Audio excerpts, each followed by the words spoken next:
బయలుదేరి మహాప్రస్థానంలో అలా మౌనంగా నడిచి వెళ్ళిపోతున్నప్పుడు మొట్టమొదట ద్రౌపదీదేవి పడిపోతే భీముడు అడిగాడు, అన్నయ్య మన 5గురికి ధర్మపత్ని అయ్యి అనుగమించిందే, ఎన్నడూ ఏమి కోరినది కాదే, ఉత్తమ ఇల్లాలు కదా, అంతటి మహాపతివ్రత కదా, దేనికి పడిపోయిందని అడిగాడు.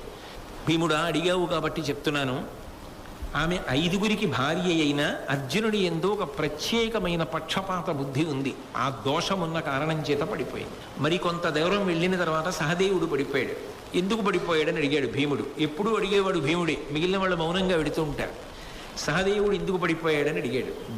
ధర్మరాజు వెనక్కి తిరగలేదు, ఇక ఏ మోహాలు లేవు, అందుకని పడిపోయిన వాళ్ళ వైపు చూడలేదు. సహదేవుడు ఎందుకు పడిపోయాడని అడిగాడు.